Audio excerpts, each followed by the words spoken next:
दोस्तों क्या हुआ जब एक शख्स ऐसे मुल्क का पासपोर्ट लेकर एयरपोर्ट पर पहुंच गया जो मुल्क अभी इस दुनिया में एग्जिस्ट ही नहीं करता। और क्या हो अगर कोई टाइम ट्रेवल करके अपने $800 को सिर्फ 14 दिनों के अंदर $350 मिलियन में कन्वर्ट कर दे। और क्या आप जानते हैं कि कैसे एक शख्स टाइम ट्रेवल करके 1950 से 2006 में पहुंच गया था। वेल आज की इस वीडियो में मैं आपको टाइम ट्रेवल के रियल इंसिडेंट्स के बारे में बताने जा रहा हूं। तो शुरू करते हैं अपना काउंटडाउन। एंड्रयू कार्लसन दोस्तों मार्च 2003 में 44 साल एक शख्स जिसका नाम एंड्रयू कार्लसन था, इसने स्टॉक मार्केट में ट्रेडिंग करने के लिए $800 इन्वेस्ट किए। वैसे तो बहुत से लोग स्टॉक मार्केट में पैसा इन्वेस्ट करते हैं और कई गुना प्रॉफिट हासिल कर लेते हैं, लेकिन इस बंदे ने सिर्फ 14 दिनों के अंदर हाई मार्जिन ट्रेड्स करके $800 से $350 मिलियन जनरेट कर लिए। ये न्यूज इतनी शॉकिंग थी कि आग की तरह हर तरफ फैल गई। और जब FBI को इसका पता चला तो इन्होंने फौरन एंड्रयू को अरेस्ट कर लिया।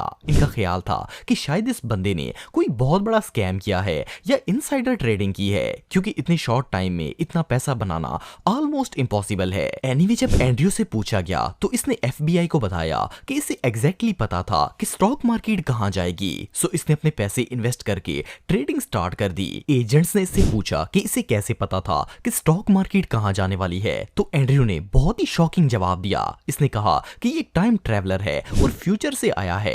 इसका कहना था कि जिस दुनिया में ये रहता है वहां इस वक्त सन 2253 चल रहा है और वो लोग इनसे 250 साल आगे हैं, इसीलिए इसे इन ट्रेड्स का पहले से ही पता था। खैर FBI को इसकी बात पर यकीन नहीं आया और इन्हें लगा कि ये स्कैम छुपाने के लिए झूठी एक्सप्लेनेशन दे रहा है। वेल किसी ने इसका यकीन नहीं किया और इसे कोर्ट में पेश करने का फैसला किया गया। लेकिन जब FBI के एजेंट्स ने एंड्रयू पर केस बनाने के लिए इसकी इन्वेस्टिगेशन की तो पता चला कि ये बंदा किसी डेटाबेस में एग्जिस्ट ही नहीं करता। इसके फिंगरप्रिंट्स रन किए गए पर इनका कोई रिकॉर्ड नहीं था, ना ही इसकी कोई फैमिली थी और ना ही किसी को पता था कि ये शख्स आखिर है कौन। बस इतना ही पता चल सका कि इसने 3 महीने पहले एक घर रेंट पर लिया था और इसमें रहना स्टार्ट हो गया और स्टॉक मार्केट में ट्रेडिंग की। FBI के इन्वेस्टिगेटर्स ने जब ये रिकॉर्ड देखे तो वो सब शॉक हो गए। खैर इसने FBI से कहा कि अगर वो इसे छोड़ देंगे तो वो इन्हें ना सिर्फ ये बताएगा कि उसामा बिन लादेन कहां छुपा है, बल्कि इन्हें एड्स का इलाज भी बता देगा, क्योंकि जहां से ये आया था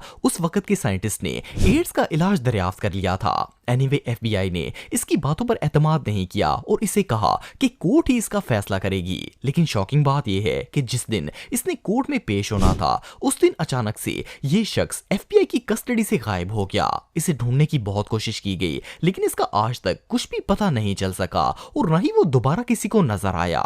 इवन आज भी इसके अकाउंट में $350 मिलियन पड़े हैं और इन्हें किसी ने क्लेम नहीं किया। ये शख्स कौन था, कहां से आया और कहां पर चला गया, ये बात आज भी एक मिस्ट्री है।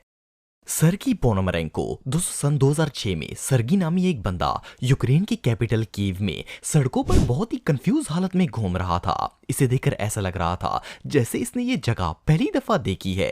ये हर तरफ हैरानगी से देख रहा था और काफी परेशान था। सिर्फ इतना ही नहीं बल्कि इसकी ड्रेसिंग भी बहुत ही अजीब थी। इसने पुराने जमाने के कपड़े पहने थे और सर पर पुराने जमाने की टोपी भी पहन रखी थी। इसके अलावा इसके पास एक बहुत ही पुराना सा कैमरा भी था। इतने में इस शख्स की नजर वहां खड़े पुलिस ऑफिसर्स पर पड़ गई। ये हेल्प के लिए इनके पास आया और पर्ची पर लिखा हुआ एड्रेस पूछना शुरू हो गया। जब पुलिस वालों ने वो एड्रेस देखा तो वो भी कंफ्यूज हो गए। जिस जगह का पता ये शख्स पूछ रहा था वो काफी अरसे पुरानी थी और आज से कई साल पहले वो जगह खत्म हो चुकी थी। वेल पुलिस वालों ने इससे इसका ID कार्ड मांगा। जब सर्गी ने अपना ID कार्ड दिखाया तो वो 1956 का बना हुआ था, जो कि 50 साल से भी ज्यादा पुराना था। हैरानगी की बात ये थी कि ID कार्ड पर इसकी डेट ऑफ बर्थ 16 जून 1932 लिखी हुई थी, जिसके मुताबिक इसकी एज 74 साल बनती थी। लेकिन ये बिल्कुल यंग लग रहा था। पुलिस को ये बंदा बहुत ही सस्पिशियस लगा,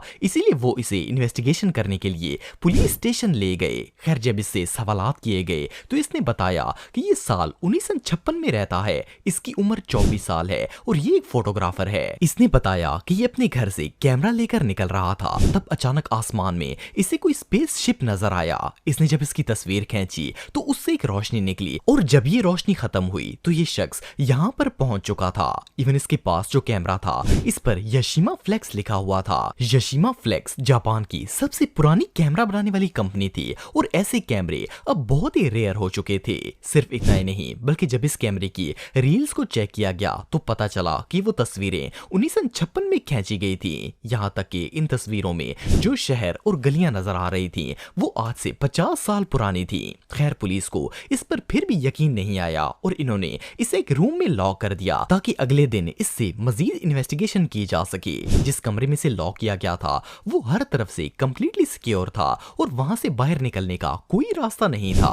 लेकिन जब सुबह ऑफिसर्स ने वो रूम खोला तो सरगी रूम से गायब था। ये शख्स रातों रात अचानक रूम से गायब हो गया और कोई नहीं जानता था कि ये कहां चला गया। लेकिन बात यहाँ पर खत्म नहीं होती। पुलिस ने सरगी के गायब होने के बाद 1956 के रिकॉर्ड चेक किए ताकि पता चल सके कि ये शख्स आखिर था कौन। जैसे ही इन्होंने रिकॉर्ड्स चेक करना स्टार्ट किए तो इन्हें पता चला कि सरगी नाम का ये बंदा 1956 में लापता हो गया था और इसकी फैमिली ने पुलिस स्टेशन में इसके मिसिंग होने की रिपोर्ट भी लिखवाई थी।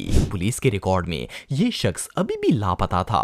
एक्सपर्ट्स का मानना है कि सरगी टाइम ट्रेवल करके 1956 से 2006 में पहुंच गया था और अभी भी ये बंदा कहीं ना कहीं टाइम के अंदर ही फंसा हुआ है। बहरहाल जो भी हो इसकी ये स्टोरी रियली बहुत मिस्टीरियस है। Man from torrid. दोस्तों जुलाई 1954 में जापान के शहर टोक्यो के एयरपोर्ट पर एक शख्स लैंड हुआ। ये देखने में यूरोपियन सिटीजन लग रहा था। इसने काफी डिसेंट कपड़े पहने थे और इसके पास अपने पासपोर्ट डॉक्यूमेंट के अलावा कोई सामान नहीं था। जब इसने अपने पासपोर्ट पर स्टैंप लगवाने के लिए दिया तो एयरपोर्ट ऑफिसर्स इस बंदे का पासपोर्ट देखकर शॉक हो गए। इसके पास जिस कंट्री का पासपोर्ट था इसका नाम टॉरेट था और टॉरेट नाम का कोई भी मुल्क कहीं भी एग्जिस्ट नहीं करता। ऑफिसर्स ने इससे पूछा कि ये कौन है और कहां से आया है तो इसने बताया कि वो एक बिजनेसमैन है और बिजनेस ट्रिप पर टॉरेट से जापान आया है। जब ऑफिसर्स ने इससे बताया कि टॉरेट नाम का कोई भी मुल्क दुनिया में एग्जिस्ट नहीं करता तो ये कंफ्यूज हो गया। इसने ऑफिसर्स को बताया कि वो पहले भी 2 दफा जापान आ चुका है। इवन इसने अपनी कंपनी का नाम भी बताया और इस होटल के बारे में भी बताया जिसमें इसने स्टे करना था। जब इन्वेस्टिगेशन की गई तो पता चला कि जिस कंपनी का ये नाम ले रहा था वो टोक्यो की एक बहुत ही पुरानी कंपनी थी जो अब खत्म हो चुकी थी और जिस होटल की ये बात कर रहा था वो टोक्यो में मौजूद तो था लेकिन उनके पास इस नाम की कोई बुकिंग नहीं थी। इमिग्रेशन ऑफिसर्स बहुत ही हैरान थे क्योंकि इस शख्स के पास जो पासपोर्ट था वो बिल्कुल ऑथेंटिक लग रहा था।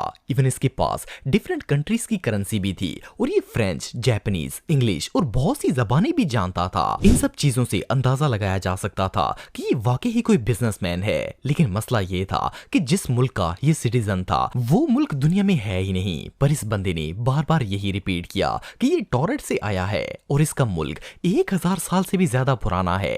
आखिरकार ऑफिसर्स ने इसे मैप ला कर दिया और कहा कि वो इन्हें बताए कि इसका मुल्क है कहां। जब इसे मैप दिखाया गया तो इस शख्स ने एक यूरोपियन कंट्री एंडोरा को पॉइंट आउट करते हुए बताया कि ये इसका मुल्क है। लेकिन वो कंफ्यूज था कि मैप पर इसके मुल्क का नाम एंडोरा क्यों लिखा है। खैर ऑफिसर्स ने इसे अपनी कस्टडी में ले लिया और एक कमरे में बंद कर दिया। जिस कमरे में इसे रखा गया था वो बिल्कुल सिक्योर था और वहां से दरवाजे के अलावा बाहर निकलने का कोई रास्ता नहीं था। यहाँ तक कि मजीद सिक्योरिटी के लिए दरवाजे पर 2 गार्ड्स भी मौजूद थे। लेकिन इन सब के बावजूद ये शख्स अचानक कमरे से गायब हो गया। जब ऑफिसर्स ने कमरा ओपन किया तो वो शख्स गायब था। ये बंदा कौन था और कहां से आया था ये बात तो कोई नहीं जानता।